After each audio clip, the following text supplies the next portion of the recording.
बच्चों, कैसे हैं आप सब। मैं आशा करती हूँ आप सब बहुत ही अच्छे और स्वस्थ होंगे और बच्चों तैयार भी होंगे एक नए अध्याय के लिए, है ना। तो चलिए आ जाइए, आज की कक्षा में हम पढ़ेंगे हमारा अध्याय 5 जिसका नाम है दोस्ती की धारियां। आइए बच्चों, अब हम पढ़ते हैं कि यहाँ पे ये कैसा अध्याय है। ठीक है, चलिए हम इस पाठ को शुरू करते हैं। आइए बच्चों, बड़े ध्यान से सुनिएगा। ठीक है, देखो बच्चों, सबसे पहले इसका पाठ प्रवेश ये देखिए। प्रस्तुत कहानी में जेब्रा और गिलहरी की मित्रता को दर्शाया गया। कौन बच्चों यहाँ पे दो हैं, एक है बच्चों जेब्रा और दूसरा है गिलहरी। अब देखिए, जंगल में आग लगने के कारण सभी जानवर अपनी अपनी जान बचाने के लिए नदी को पार करके जंगल के दूसरी ओर चले जाते हैं, परंतु क्या यहाँ पे जेब्रा की मित्र, ठीक है, गिलहरी आग में फंस जाती है। ठीक है, तो जेब्रा अपनी जान की परवाह किए बिना गिलहरी को बचाकर लाता है। तो देखो बच्चों, समझ आ रहे हैं यानी कि क्या हो रहा है इसमें, दो दोस्त एक दूसरे की किस प्रकार सहायता करते हैं। ठीक है, जेब्रा जो है अपनी जान की परवाह ना किए उसको गिलहरी को बचाता है। ठीक है, आइए अब हम शुरू करते हैं हमारी बहुत ही अच्छी कहानी। देखिए, बहुत समय पहले एक जंगल में सभी जीव जंतु आपस में मिलकर रहते थे और चैन की बंसी बजाते थे, यानी कि सभी लोग बड़े प्यार से मिलजुल कर रहते थे।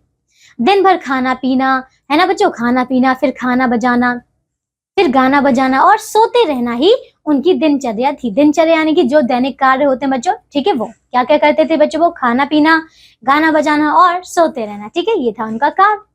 देखिए, परंतु सब आग से डरते थे। ठीक है बच्चों, आग से वो बहुत ही ज्यादा डरते थे। आग की गर्माहट से वह सर्दियां अच्छी तरह से काट लेते थे, फिर भी उसे पसंद नहीं करते थे, है ना बच्चों। अब देखो, मनुष्य जब अपनी गुफा में आग जलाकर सोता था तो ये कुछ दूर बैठकर गर्माहट का आनंद लेते, परंतु ऐसा सर्दी के दिनों में ही होता था। ठीक है, गर्मी में तो वे आग से और भी चिड़े रहते। तो देखो बच्चों, यहाँ पे समझ आ रहा है यानी कि ये सारे पशु पक्षी जो हैं बच्चों, देखिए सभी जानवर जो हैं, देखिए आपस में बड़े प्यार से तो रहते हैं, लेकिन सभी जो है आग से बहुत डरते थे।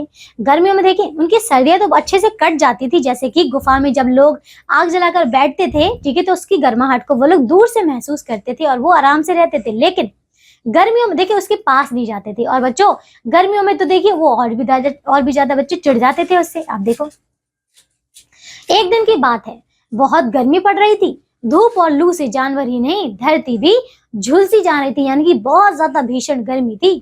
पेड़ तक भुनभुना रहे थे, यानी कि बहुत ज्यादा ऐसे लग रहा था जैसे कि मानो तवे पर कोई तल रहा हो। ठीक है, अब देखिए, परंतु वे कुछ कर नहीं पा रहे थे। स्वयं झुलसते हुए वे भी अधिक से अधिक छाया धरती और उस पर रहने वाले जानवरों को दे रहे थे, है ना बच्चों। तो यहाँ पे जो पेड़ पौधे, देखिए पेड़ जो है वो खुद तो तप ही रहे थे, लेकिन वो ज्यादा से ज्यादा जो छाया है वो जीव जंतुओं को दे रहे थे। बच्चों ये देख रहे हैं नीचे चित्र, देखिए सभी जानवर पेड़ पौधों के पास हैं, कुछ देखिए पानी में है ना, मतलब सभी जो है अपने आप को बचाने की कोशिश कर रहे थे। अब देखिए, देखो फिर नदी के किनारे, गुफा में या फिर पेड़ की छाया में ही, है ना बच्चों। यहाँ पे मतलब सभी लोग जो है अपने आप को छुपाने की कोशिश कर रहे हैं कि वो गर्मी से बच जाए। जिसको जहां स्थान मिला वहीं ऊँग रहा था, यानी कि वो वहीं पे सो गया। भरी दोपहरी में कहीं घूमने जाने की का ऐसा गर्मी में तो प्रश्न ही नहीं था, है ना, क्योंकि गर्मी तो बहुत ज्यादा थी, फिर घूमते कहाँ, है ना। तभी कुत्ता सोते सोते चौंक कर जागा। ठीक है, वो जागा, उसने चारों तरफ अपना मुंह घुमाकर सूंघा। निश्चय ही धुएं की बू थी। किसकी थी बच्चों, धुएं की बू। ठीक है, कुत्ता तत्काल भाप गया कि कहीं पास में ही आग लगी है, परंतु कितनी दूर, है ना, वह जान नहीं पाया। तो देखो बच्चों, यहाँ पे कुत्ते को देखिए बहुत ही जो मतलब कोई भी जो गंध होती है बच्चों, सुगंध होती है, उसे बहुत ही आसानी से बहुत दूर से आ जाती है, इसीलिए वो भाप गया कि कुछ ना कुछ जल रहा है। तो बस, लेकिन बच्चों वो ये नहीं भाप पाया कि आखिर ये कितनी दूर लगी है आग। ठीक है, अब देखिए आगे फिर क्या हुआ बच्चों। आग की दूरी जानने के लिए वह जिराफ के पास गया। उसने बोला, भाई मुझे लगता है कहीं आग लगी है, जरा अपनी लंबी गर्दन उठाकर देखो तो। ठीक है, उसने कहा जिराफ से कि जरा देखो कहाँ आग लगी है।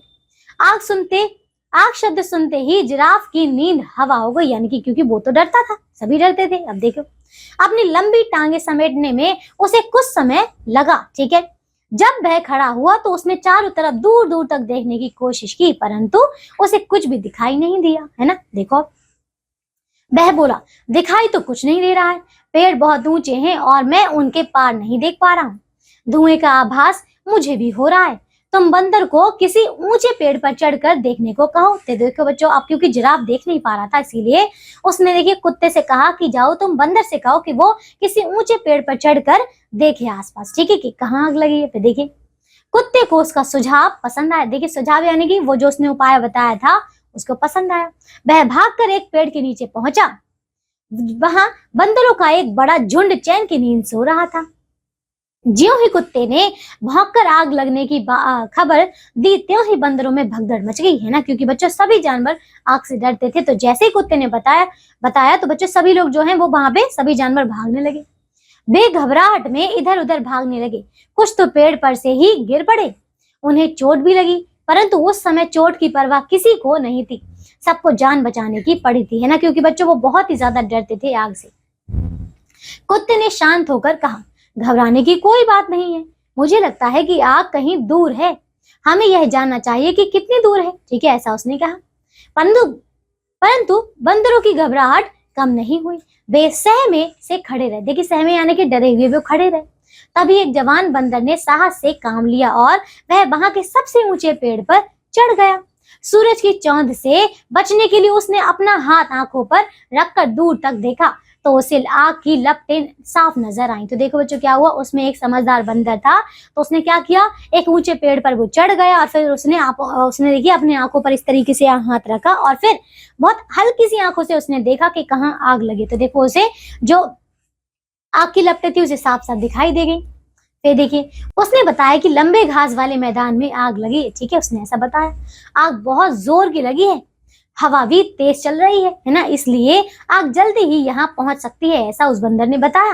क्योंकि हवा क्या करती है बच्चों, आग को और ज्यादा बहाती है और ज्यादा फैलाती है। उन्हें पता था कि हवा आग को भड़काती है और उसे यहाँ से वहां पहुंचाने में उसकी सहायता करती है ना बच्चों। तो वो देखिए वो और ज्यादा डर गए थे। अब देखिए एक बंदर ने वहां पर एकत्र हुए सभी जानवरों से कहा, देखिए एकत्र यानी कि इकट्ठे हुए सभी जानवरों से कहा, हमें शीघ्र सबको सूचित करना चाहिए। सभी जानवर तेजी से इधर उधर बिखर कर हाथी को ढूंढने लगे ताकि वह चिंगाड़ कर सबको सावधान कर दे, है ना, यानी कि उन्होंने क्या किया, हाथी को, देखिए हाथी अगर चिंगाड़ता तो सभी लोग क्या हो जाते बच्चों, मतलब वो उनके पता चल जाता कि कुछ ना कुछ तो होने वाला, सावधान हो जाते। अब देखिए हाथी सबसे अलग खड़ा सो रहा था।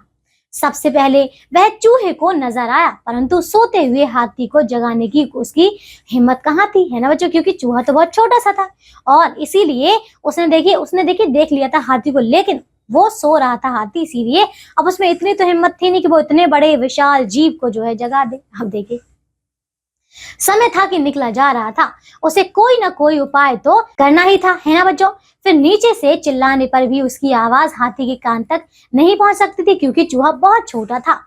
चूहा उछलकर हाथी के पैर पर होता हुआ उसके कान के पास पहुंचा, है ना बच्चों। फिर क्या हुआ बच्चों, जो चूहा था, चूहा उछक कर जो उसके कान सूंड से जो है उसके पैर पे चढ़कर उसके कान तक पहुंचा। हाथी को कान के पास कुछ सरसराहट का अनुभव हुआ। क्या बच्चों, उसे लगा, अनुभव हुआ, ठीक है, कि कुछ ना कुछ तो हो रहा है, सरसराहट हो रही है, ठीक है। अब देखिए हाथी ने अपना बड़ा सा कान फड़फड़ाया।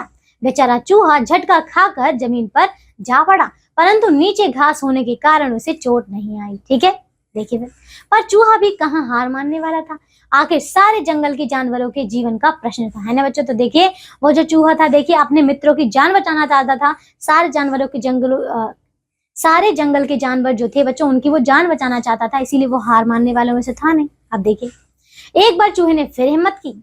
वह हाथी के पीछे के खंबे से जैसे पैर पर चढ़ गया, ठीक है, मानो कि जैसे उसने उसके पीछे वाले पैर को खंबा बांधा और उस पर फिर चढ़ गया। इस पैर से होता हुआ उसकी पीठ पर से गुजर कर माथे के बीचों बीच जा पहुंचा। कहाँ बच्चों, माथे के यहाँ पे बीचों बीच, जहां हाथी के कानों के पहुंचने का तो डर नहीं था, है ना, क्योंकि अब उसके कान तो दूर थे। परंतु चूहे की आवाज से हाथी का जाग पाना कठिन था। इसके अतिरिक्त चूहे का हाथी की सूंड से भी खतरा था, है ना बच्चों, क्योंकि वो अपनी सूंड चलाता तो बस चूहा फिर गिर जाता। वह जानता था कि हाथी की सूंड की चपेट में आने का अर्थ है सीधे यमलोक की यात्रा। यमलोक यानी कि मतलब सीधे जैसे कि मर जाना, है ना। देखिए चूहे को एक तरकीब सूझी। तरकीब यानी कि उसे भी एक इसका हल सूझा, एक उपाय सूझा। जब तक हाथी की सूंड उस तक पहुंचे उससे पहले ही उसे अपनी योजना को सफल कर लेना था, है ना। मतलब उसने मन ही मन में सोचा कि बस जैसे ही मेरी इसकी सूंड जो है मुझ तक पहुंचेगी, बस मैं उससे पहले ही अपना काम खत्म कर दूंगा। अब देखो, समय की गंभीरता को देखते हुए ऐसा करना आवश्यक भी था, है ना। आवश्यक यानी कि जरूरी था। उसने अपनी पूंछ हाथी की आंख में घुसा दी। देखिए बच्चों, चूहे ने क्या किया, अपनी पूंछ को हाथी की आंख में घुसा दी और पलटकर वापस भागा। ठीक है, देखिए अपनी पूंछ घुसाते ही बस वो वापस भागा। ना जाने इतना साहस वह कैसे कर पाया, क्योंकि उसे पता था कि इतना सा तो वो है, अगर हाथी ने जरा सा भी कुछ किया तो बस वो तो मर जाएगा। देखिए, ज्यों ही हाथी कसमसाया, उसे अनेक जानवरों का शोर सुनाई दिया। ठीक है बच्चों, मतलब जैसे ही वो जागा तो क्या हुआ, अचानक उसे सारे जानवरों का शोर सुनाई दिया। वह तेजी से उस ओर चला जहां जिराफ था। जिराफ ने उसे देखते ही सारी स्थिति बता दी। ठीक है, हाथी ने जोर जोर से चिंगाड़ कर सबको इकट्ठा कर लिया और जल्दी जल्दी नदी पार करने का सुझाव दिया, है ना बच्चों। किसने? हाथी ने सुझाव दिया सबको कि जल्दी जल्दी नदी को पार कर लो। इस समय जानवरों के पास बचने का एक ही मार्ग था, मार्ग यानी कि रास्ता था, कि वे जल्दी से जल्दी नदी के दूसरे किनारे पर पहुंच जाए, है ना। मतलब नदी को पार करके दूसरे किनारे पर चले जाएं। जानवर जानते थे कि नदी पार करने की शक्ति आग में नहीं थी, है ना बच्चों। यानी कि अगर क्योंकि बीच में नदी आ जाती तो फिर आग तो उसे पार कर नहीं पाती, है ना। शक्ति यानी कि क्या कह सकते हैं बच्चों, साहस, है ना। देखिए, शक्ति यानी कि ताकत। ठीक है, तो इतनी तो ताकत थी नहीं कि वो नदी को पार कर लेती। वे कितनी ही बार यह सब देख चुके थे। जब सब जानवर दूसरे किनारे पर पहुंच गए तो उनकी जान में जान आई। ठीक है, तभी किसी ने कहा, कोई उधर रह तो नहीं गया। तो देखिए बच्चों, अब क्या हुआ, सभी जानवर ने नदी तो पार कर ली, लेकिन अब उनमें से एक कोई जानवर कहता है कि अब वहां पे कोई रह तो नहीं गया। ढूंढने पर ज्ञात हुआ कि गिलहरी अभी तक नहीं आई। ठीक है, यानी कि गिलहरी अभी भी वहीं थी। गिलहरी को आग में फंसा जानकर सब जानवर अफसोस करने लगे, है ना। मतलब सभी को बड़ी, आप कह सकते हैं, बड़ा अफसोस हुआ। आग थी कि बढ़ती ही जा रही थी और अब तो उसने वे चट्टानों भी घेर ली थी जिनके नीचे गिलहरी रहती थी। बच्चों समझ आ रहे, यानी कि मतलब आग इतनी ज्यादा बढ़ चुकी थी कि जो है जहां पर गिलहरी रहती थी उन चट्टानों को भी घेर लिया था आग ने। बंदर पुनः एक ऊंचे पेड़ पर चढ़ा और उसने बताया कि गिलहरी एक चट्टान पर डरी और सहमी सी बैठी है। तो देखो बच्चों, उसने बताया, है ना, कि वो एक दूर जो है चट्टान पर बैठी है, डरी हुई, सहमी हुई। आग की लपटें वहां पहुंचने ही वाली हैं। सब जानवर बेचारी गिलहरी कहने लगे। बंदर ने फिर कहा, जल्दी ही कुछ करो तो उसे बचाया जा सकता है, क्योंकि गिलहरी स्वयं तो नीचे भी नहीं उतर सकती, है ना, क्योंकि गिलहरी बहुत छोटी है, अगर वो नीचे उतरेगी तो जल जाएगी, है ना। समझ आ रहे, यानी कि फिर बंदर कहता है कि जल्दी कुछ करो तो उसे बचाया जा सकता है। अब देखिए, आग से घिरी नुकीली चट्टानों के बीच से गिलहरी को बचाकर लाने का साहस कोई नहीं कर पा रहा था। हर एक को अपनी जान प्यारी थी, है ना बच्चों, क्योंकि अगर कोई भी जाता तो उसे खतरा था। जेब्रा शांत चित्त होकर थोड़ी दूर पर खड़ा था, एकदम शांत होकर। उसकी गिलहरी से बड़ी गहरी मित्रता थी, है ना, ये यानी कि वो उसकी दोस्त थी, क्योंकि दोनों का रंग एकदम सफेद था। दोनों के शरीर पर एक दाग तक नहीं था। दोनों को अपने साफ शरीर पर बहुत गर्व भी था, यानी कि दोनों की सोच जो थी बच्चों एक जैसी थी। ठीक है, एक जैसा रंग था उनका, एक जैसा, ठीक है बच्चों, उनकी सोच भी थी, साफ रखते थे, है ना। अब देखिए, अचानक जानवरों ने देखा कि जेब्रा नदी पार कर आग की लपटों में घुस गया है। ठीक है, कुछ देर बाद धुएं की लपटों में वह गिर गया, है ना, यानी कि वो आग की लपटों के अंदर चला गया। उस चट्टान पर पहुंचकर वहां जहां गिलहरी थी, उसने देखा कि उसकी आंखों में आंसू भरे थे। किसकी बच्चों? गिलहरी की आंखों में। जेब्रा ने तत्काल उसे अपनी पीठ पर कूदने को कहा। कूदने में तो गिलहरी माहिर थी ही, है ना बच्चों। देखिए, माहिर यानी कि बहुत, इसमें तो वो बहुत तेज थी, है ना, यानी कि बच्चों वो बहुत ज्यादा कुशल थी कूदने में, है ना। तो उसने कहा, ज्यों ही वह जेब्रा की पीठ पर पहुंची, ठीक है, वह वापस तेजी से दौड़ा। कौन बच्चों? जिराफ। ठीक है, उसे गिलहरी सहित लौटता देखकर जानवरों ने तालियों से उसका स्वागत किया और खुशी से उसकी पीठ थपथपाई। ठीक है बच्चों, देखिए यहाँ पे किस प्रकार उसने अपनी जान की परवाह ना करते हुए जो है गिलहरी को बचा लिया। तभी किसी ने कहा, अरे तुम्हारी खाल को क्या हो गया? खाल यानी कि जो चमड़ी होती है उसे, ठीक है, क्या हो गया? यह तो सब जल गई है। जेब्रा ने देखा, उसकी साफ सुथरी खाल पर काली काली धारियां बन गई हैं, ठीक है, क्योंकि वो जल चुकी थी।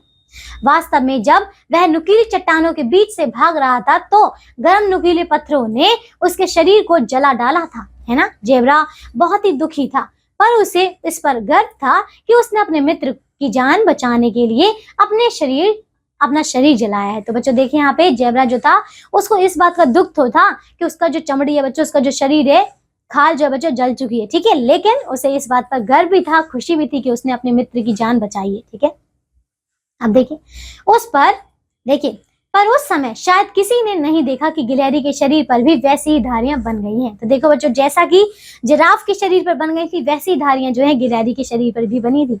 ये धारियां दोनों ही की मित्रता के प्रतीक के रूप में आज भी दोनों के शरीर पर विद्यमान है। तो देखो बच्चों, हम जानते हैं ना कि गिलहरी और जो है देखिए, तो बच्चों समझ आ, देखिए ये था हमारा अध्याय जिसमें हमने देखा कि किस प्रकार जो है एक मित्र अपनी जान की परवाह ना करते हुए अपने दूसरे मित्र को बचाता है ना। तो चलिए बच्चों, आइए अब हम देखते हैं इसकी अभिप्रेरणा। देखो क्या है, मैत्री, प्रेम, भाईचारे की भावना, समर्पण आदि भाव जानेंगे, है ना बच्चों। हमने यहाँ पे बहुत अच्छा अध्याय पढ़ लिया है।